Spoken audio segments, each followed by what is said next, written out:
Back in 2015, a clever little gem released blending rhythm game and dungeon crawler. Crypt of the Necrodancer became a sensation and truly was a unique title. Personally, I never thought it was something for me, but I did eventually give it a try when it was on sale cheap, and it was enjoyable even if I sucked at it. Well, Brace Yourself Games is back at it again with a sequel. However, the stark difference between this and its predecessor is it doesn't actually have any dungeon crawling and has opted for something a bit more traditional when it comes to the genre. That said, there's still plenty here that will keep rhythm fans busy.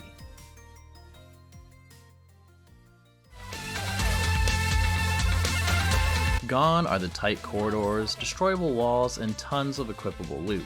Instead, the fighting in Rift of the Necrodancer uses 3 lanes where the notes come down, and as is traditional, you need to hit the corresponding inputs, being the 3 arrow keys, when the note is just over the bar. But as you can already see from the footage, these aren't actually notes, but instead the monsters that Cadence, our heroine, will be fighting. At the start, it's simple as you'd expect. Your basic lane crawling enemies are your slimes and skeletons, although even these have different variations, such as blue slimes needing to be hit twice before being destroyed, or the yellow skeletons losing their head, running away, and then coming back to mess with you again. There's also the skeletons who hold shields that need quick succession hits in order to destroy. Past that are the enemies that move a bit differently and can really throw a player off in the beginning, or even later on if you suck like me. Harpies will move 2 rows at a time, zombies will move in crisscrossing patterns, and blade masters unsheath their swords, pause, and then do a quick dash attack forward. All of these require the player's attention and great timing. If you fail to defeat an enemy, which will probably happen a lot, then you'll lose some health. Throughout a song, there will be various health pickups to get, but if you drop to 0, then you lose. Luckily, the game has a practice mode where you can slow down the song and even start anywhere in the song, which is incredibly useful for trying to master difficult sections. That's how it's done! Remember when I said that all of these things require a player's attention and proper timing? Well, I'm repeating myself again here by saying it's doubly required for this game. Oh, and that sometimes proper timing has nothing to do with it, since some of the monsters will literally move off beat, or not to any beat at all. Besides that, there are also traps that will appear randomly on the board and affect things in different ways. There might be directional traps that will change the lane of the monster, or portals that can work in the same way, but might drop the enemy off right near the action bar. One of the more difficult traps is the question mark, which hides what the enemy is and turns them into a question mark. So if you're not paying attention, then you won't remember what their pattern even is. Outside of all that, and the exploding skulls that spawn new skeletons, because that's a thing too, there is also the board wrapping. And what I mean by that is some enemies will wrap to the other side of the board instead of moving back to the lane they were just in. This tripped me up so much and made things really hard to anticipate, but I imagine it's a unique challenge for other players. That said, many of these things are eased in for the player if you're progressing through the story mode. Additionally, there are various difficulties, so you're not so overwhelmed straight at the start. Nothing wrong with starting off on easy until you get better. I certainly had to. 3, 2, 1, bring it on! There is a story mode to the game, but funny enough, it's a few options down from the play button, which I thought was weird. Although I guess the devs know that the players really just want to play the songs and probably don't care much about the story anyway. Like the first game, you follow Cadence, a hot-headed, loyal girl who always seems to be looking for a fight. I don't really know what happens in Crypt of the Necrodancer, but I didn't feel that lost.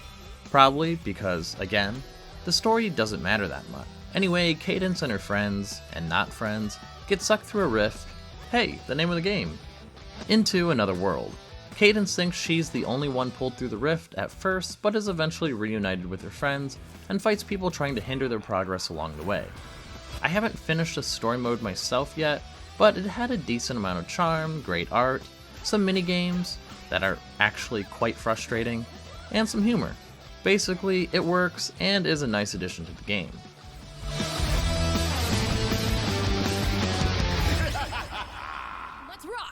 The game also has a song editor along with Steam Workshop support. This means that people can upload their own levels made to whatever song they please. I mean, I'm not going to be designing any levels myself, but you can bet that I'm going to be looking up a bunch of tunes that I like. The only drawback is that many of these, or the ones I've come across anyway, are usually way too difficult, even if they have an easy mode, because the beats per minute is too fast for someone just starting out. For someone who is an avid fan of the game, it gives obvious replayability, and it's just a lot of fun to be able to jam to some of your favorite songs. Although that's not to say that the base game soundtrack is slacking, because it's not at all. Many of the songs are amazing and fits perfectly with the game, and there's a wide coverage of genres here as well. My favorites being Alex McCullough's stuff and his song Om and On being my absolute favorite from the whole soundtrack. I'm sure that I'll probably be listening to many of these even outside of the game.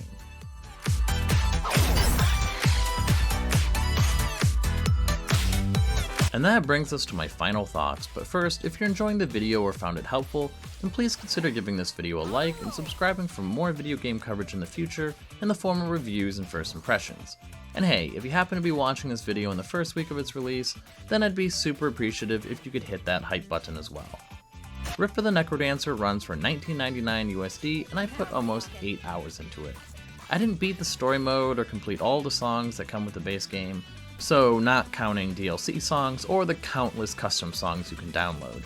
And even the songs I did complete, most of them I only played on easy, so there's a ton of replayability if I wanted to master the higher difficulties. I know that's not me though. I play rhythm games very seldomly, and when I do, I don't usually play them for that long, even if I enjoy them. Once again, because I suck.